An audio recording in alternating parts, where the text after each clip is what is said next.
नमस्कार दोस्तों क्या आपकी फास्टिंग शुगर नॉर्मल है?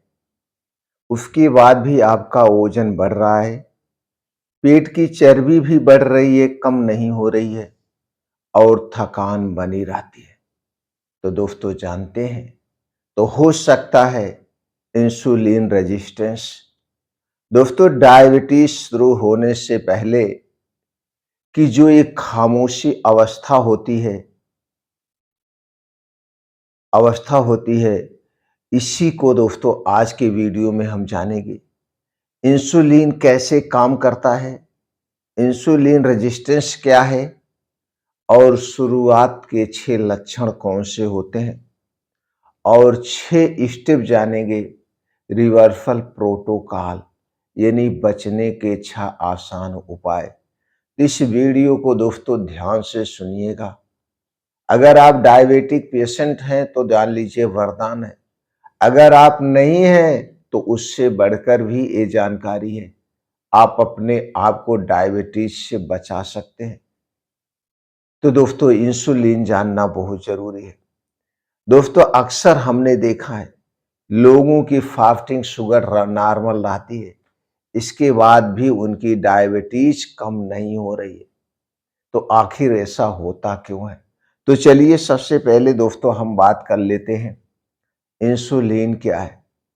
दोस्तों जब आप जो कुछ भी खाते हैं, खास करके कार्बोहाइड्रेट वाला है या मीठा, तो ब्लड में ग्लूकोज बढ़ता है। तब पैंक्रियाज से एक हार्मोन निकलता है जिसे इंसुलिन कहते हैं और इस हार्मोन यानी इंसुलिन का काम होता है ग्लूकोज को खून से निकालकर कोशिकाओं के अंदर पहुंचाना। खून से निकालकर कोशिकाओं के अंदर पहुंचाना ताकि ताकि वहां पे ऊर्जा बनी रहे, और जब ऊर्जा बनी रहती तो आपको थकावट नहीं आती। अगर हम इसे साधारण भाषा में समझें, आम भाषा में समझें, तो इंसुलिन एक चाबी है, कोशिकाएं ताला है। यानी इंसुलिन एक चाबी है, कोशिकाएं ताला है। ये 2 पॉइंट नोट करिए, आगे काम आएगा। अब दोस्तों हम चलते हैं थोड़ा सा आगे। इंसुलिन रेजिस्टेंस क्या होता है? आपने अक्सर सुना होगा डॉक्टर को कहते हुए इंसुलिन रेजिस्टेंस। ये क्या होता है?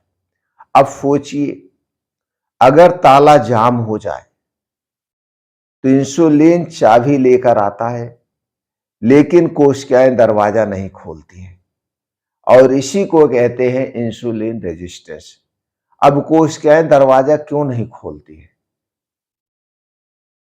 इस पे बहुत बड़ा सवाल उठता है। कोशिकाएं आखिर नाराज क्यों हो गई, ताला क्यों खोलती है?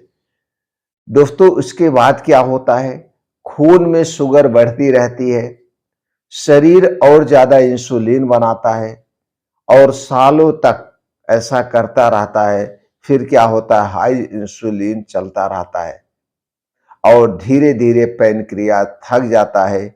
यहीं से शुरू होती है डायबिटीज, यहीं से डायबिटीज की शुरुआत होती है। तो दोस्तों आपने समझा, जब आप लोग ज्यादा से ज्यादा पैनक्रियाज को डिस्टर्ब करते हैं, पैनक्रियाज को गलत समय पे इंसुलिन बनाने के लिए कहते हैं, तो दोस्तों वो चाबी जाती है लेकिन कोशिकाएं नाराज हो जाती है। तो आपको समझना होगा, यहीं पे आयुर्वेद का वो नियम लागू होता है। अगर आयुर्वेद के आप उस नियम को अपना लेते हैं तो आपका पैनक्रियाज स्वस्थ रहेगा, निरोग रहेगा। कुछ ऐसी चीजें हैं जो पैनक्रियाज को डिस्टर्ब करती हैं, उससे जानने से पहले हमें ये जानना जरूरी है शुरुआत के 6 वो कौन से लक्षण हैं जिससे हम पहचान सकते हैं कि हमारा शरीर डायबिटीज की तरफ बढ़ रहा है। उनमें से पहला है दोस्तों, पेट की चर्बी बढ़ना। अगर आपके पेट में चर्बी बढ़ रही है तो सावधान होने की जरूरत है। बार बार भूख लगना, मीठा खाने की तीव्र इच्छा होना, खाने के बाद नींद का आना, वजन कम ना होना, वजन बढ़ते जाना, ट्राइग्लिसराइड का बढ़ना, फास्टिंग इंसुलिन हाई होना। अगर इनमें से 3 से 4 लक्षण आपके शरीर में हैं, संकेत है 3 से 4 संकेत शरीर में नजर आ रहे हैं, तो आपको सतर्क हो जाना चाहिए, सावधान हो जाना चाहिए। इसके पीछे का कारण क्या है? इंसुलिन रेजिस्टेंस दोस्तों अचानक नहीं होता है। कारण है इसका, सबसे बड़ा कारण आज के समय का है, जो आप चीनी खा रहे हैं, रिफाइंड कार्ब, बार बार स्नैकिंग।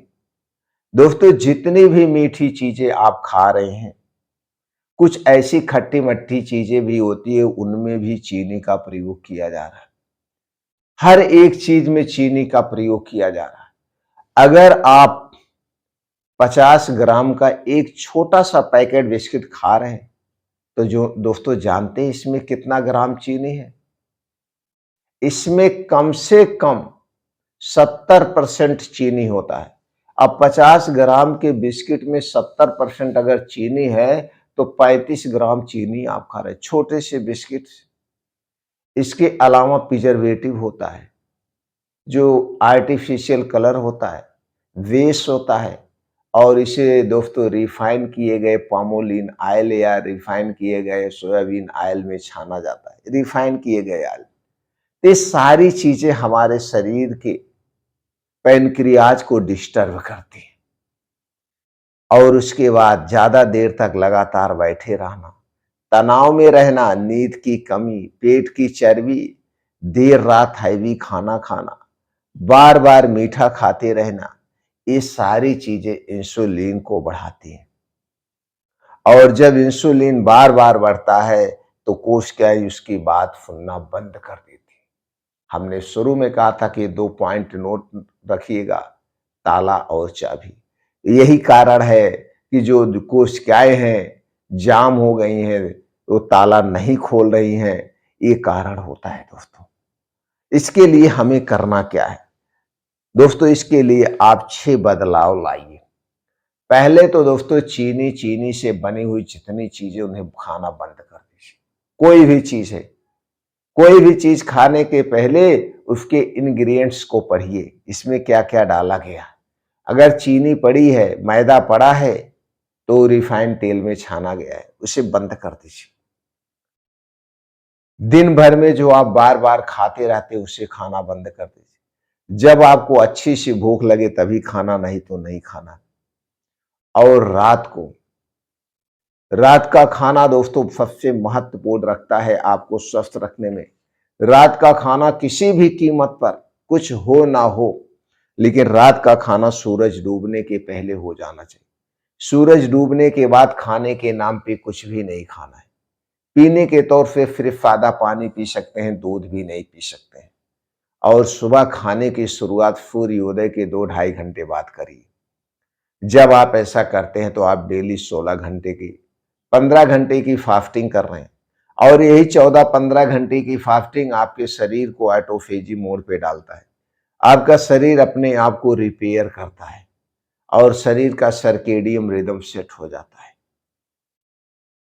आपका सर्केडियम रिदम सेट हो जाएगा। और अपने डेली रूटीन में दोस्तों, कभी अदरक पानी लीजिए, कभी जीरे का पानी, कभी अजवाइन का पानी, और कभी मेथी दाना का पानी। अपने खाने में हरी साग सब्जियां जम के खाइए।